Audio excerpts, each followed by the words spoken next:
After Jack Della Madalena's title-winning victory over Bilal Muhammad at UFC 315, the UFC is back in the Apex and back in the welterweight division for a main event between perennial contender Gilbert Burns and undefeated prospect Michael Morales. Gilbert Burns has fought the who's who of the welterweight division and has been in or around the top 5 or top 10 of the welterweight division for the best part of 5 years now. Having said that, he has lost his last 3 to former champion Bilal Muhammad, current champion Jack Della Maddalena, and number 1 contender Sean Brady last time out. Conversely, Michael Morales feels like one of the potential bright new stars of the welterweight division. He's 17-0, with probably his biggest win coming last time out with the first round stoppage of Neil Magny, and also has big wins over the likes of Jake Matthews and Max Griffin to go on that record as well. In terms of the narrative surrounding this fight, this really feels like, to me, the UFC trying to understand what they actually have with Michael Morales. I mean, at 25 years of age, he really could be one of the future stars of the welterweight division.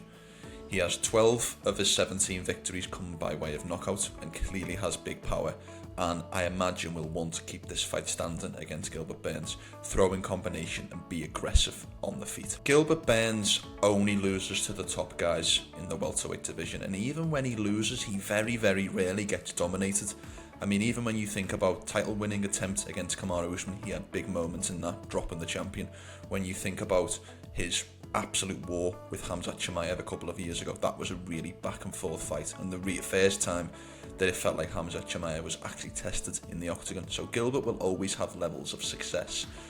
He obviously has an incredible and well-storied ground game, but in terms of his Brazilian Jiu-Jitsu background, but his striking has really come on, and especially his aggressive striking, and he does feel like he has underrated power in those hands at some times. So Gilbert Burns can do everything well, but I imagine in this matchup we're looking to get it to the ground in certain points. In terms of both their ages and relative positions in the division, with it feeling like Burns going one way and Mike Morales going the other, this feels like a fight that Michael Morales should win, and the odds will kind of tell you that, with Gilbert Burns being as much as a plus 500 underdog with some betting lines.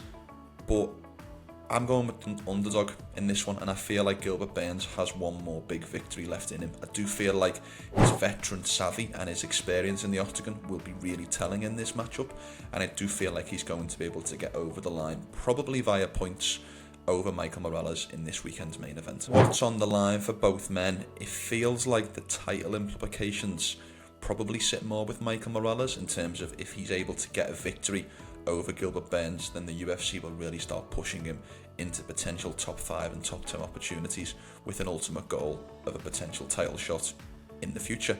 A win for Gilbert probably is a little bit too far away to re-establish himself in the title picture, but keeps him as one of the celebrity names in the welterweight division to match him up against other big names at 170.